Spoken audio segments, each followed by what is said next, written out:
என்னங்க நில்லுங்க. சொல்லு லீலா. என்னங்க நான் கூப்பிட காதுலயே வாங்காத மாதிரி போயிட்டு இருக்கீங்க? அப்படி என்ன யோசனை? ஒன்னும் இல்ல லீலா, வேலை விஷயமா தான். மன்னிச்சிருமா, என்ன விஷயம்னு சொல்லு. வேலை வேலைன்னு எல்லாருக்கும் வேலை நினைப்பதான்.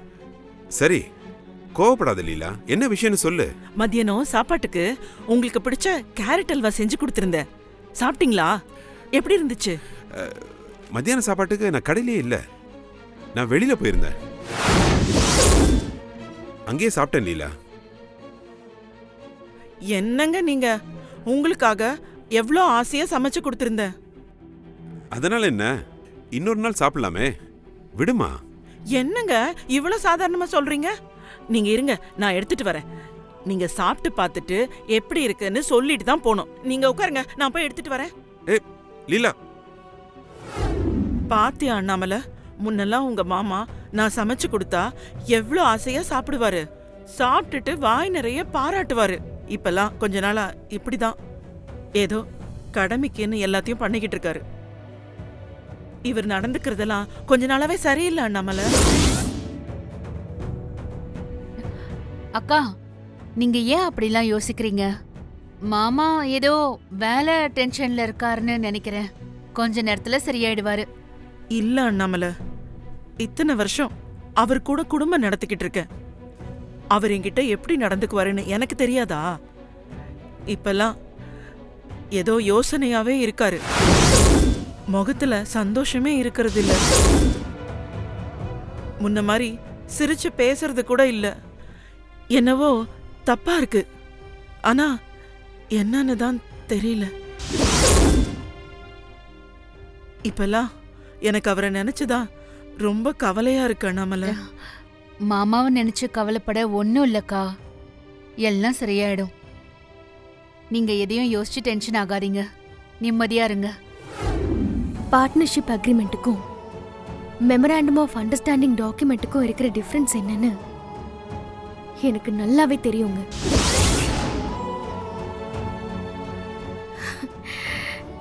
எனக்கு இங்கிலீஷ் ஃப்ளூயண்டா பேசதான் தெரியாதே தவிர இங்கிலீஷே தெரியாதுன்னு இல்லைங்க.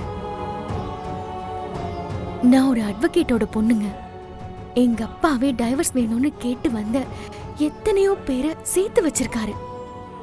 அப்போ எனக்கு இந்த அக்ரிமெண்ட் என்னன்னு தெரியாதுன்னு நீங்க எப்படி நினைச்சீங்க? எனக்கும் உங்களுக்கும் எந்த சம்பந்தமும் இல்லைன்னு தானே நீங்க கையெழுத்து வாங்குனீங்க? வெண்ணிலா, நான் ஏன் இதை பண்ணேன்னு. வேண்டாம் வருண், நீங்க எந்த விளக்கமும் கொடுக்க வேண்டாம். நீங்க கேட்டதுமே நான் தான் டைவர்ஸ் கொடுக்கறேன்னு சொல்லிட்டேன்ல, அப்புறம் எதுக்கு இவ்ளோ பொய் நாடகம்லாம்? நீங்க நேரா என்கிட்ட உண்மைய சொல்லியே கையெழுத்து வாங்கிருக்கலாமே. நான் உங்களை ஏமாத்திடுவேன்னு நினைச்சுதான் இப்படி தெரியாம கையெழுத்து வாங்கினீங்களா? இதுக்கு மேல நான் என்ன பண்ணா நீங்க என்ன நம்புவீங்கன்னு எனக்கு தெரியல வருண். என் மனசுக்கு ரொம்ப கஷ்டமா இருக்கு வருண்.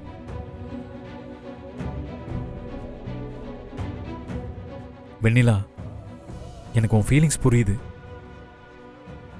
இப்போ நான் என்ன சாரி சொன்னாலும் அது சரியா இருக்காதுன்னு எனக்கு நல்லா தெரியும். எனக்குமே இதை பண்ண இஷ்டமே இல்லை. ஆனா வேற வழியும் இல்லை. நான் ஏன் இப்படி பண்ணேன்னு நீ தெரிஞ்சுக்கணும். அப்படி என்ன காரணம் சொல்லிட போறீங்க? சொல்லுங்க, கேட்டுக்கிறேன். வெண்ணிலா, நான் பிஸ்னஸ் எக்ஸ்பேண்ட் பண்ணணும்னா ஒன்று நீ என் பிஸ்னஸ் பார்ட்னராக இருக்கணும், இல்லைனா உனக்கும் எனக்கும் டைவர்ஸ் அப்ளை ஆயிருக்கணும்னு ஃபைனான்ஷியல்ஸ் கண்டிஷன் போட்டுட்டாங்க.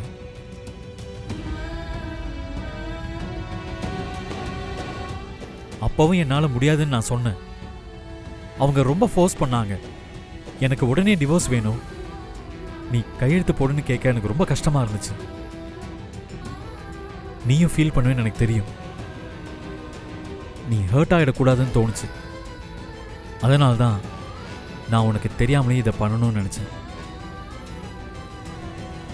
ஆனா இப்ப தெரிஞ்சிடுச்சு.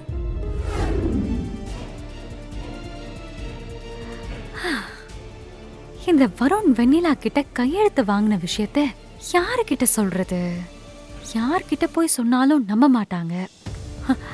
மறுபடியும் நாம போய் சொல்றோம்னு நினைச்சு எல்லாரும் நம்ம மேல கோவப்பட்டா நம்ம என்ன பண்றது?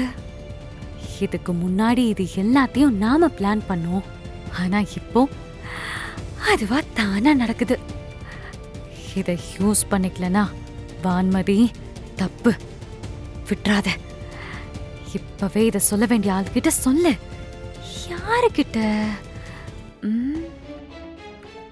வெள்ளந்தி மனசு நம்ம அத்தை தான் கரெக்ட். என்னக்கா ஏன் பதட்டமா இருக்கீங்க? இப்பதான் வருண் மாறிட்டான்னு உன்கிட்ட சொல்லிட்டு இருந்தேன். அவன் மாறலாம் நம்மள. அவன் மாறவே மாட்டான் போல இருக்கு. இன்னும் வெண்ணிலா இவனுக்காக என்னெல்லாம் பண்ணா இவன் மனசு மாறுவான்னு தெரியலையே. அவளை புரிஞ்சுப்பான்னு தெரியல நம்மள. இவன் ஏன் இப்படி இருக்கா? என்னாச்சுக்கா? வருண் என்ன பண்ணா? என்ன பண்ணானா? வெண்ணிலாவ பாசமா வெளியில கூட்டிட்டு போனான்னு தானே நாமெல்லாம் நினைச்சுக்கிட்டு இருந்தோம். ஏதோ வக்கீல பாக்குறதுக்கு கூட்டிட்டு போயிருக்கான்.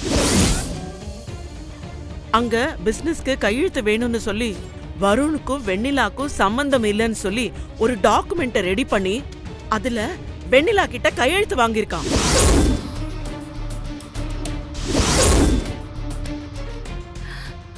என்னக்கா சொல்றீங்க? ஆமா நம்மள. வெண்ணிலாவும் வருணும் பேசிக்கிறத வான்மதி தான் கேட்டிருக்கா. சத்தியமா நானா எதுவுமே சொல்லல. அவங்க பேசிட்டு இருந்ததை நான் கேட்டேன். வருண் வெண்ணிலாவ கட்டாயப்படுத்தினா என்னன்னு தெரியல. வெண்ணிலாவும் கையெழுத்து போட்டு குடுத்துட்டு வந்திருக்கா. அவங்கள ஒண்ணு சேர்த்துற மாட்டோமான்னு நாம எவ்வளவு கஷ்டப்பட்டுட்டு இருக்கோம். இந்த வருண் இப்படி தப்புக்கு மேல தப்பு பண்ணிட்டு இருந்தா என்னதான் நம்மள பண்ண முடியும்? நீயும் வருணும் பேசிட்டு இருந்ததை நான் கேட்டேன். வருண் உன்னை விட்டு போக பிளான் பண்றாருல, அத அத்தை கிட்ட சொல்லு. அவங்க வருணை கூட்டிட்டு போய் பேசி தடுத்து நிறுத்துவாங்கல்ல. இப்ப என்ன சொல்ல போற வெண்ணிலா? வான்மதி சொன்னது எல்லாமே உண்மை இல்லைன்னு சொல்ல போறியா? வருண் உன்னை கூட்டிட்டு போயிட்டு கையெழுத்து வாங்கினானா? அக்கா கேக்குறாங்கல்ல வெண்ணிலா, கேட்டதுக்கு பதில் சொல்லு. வருண் உன்கிட்ட கையெழுத்து வாங்கினானா? இல்ல.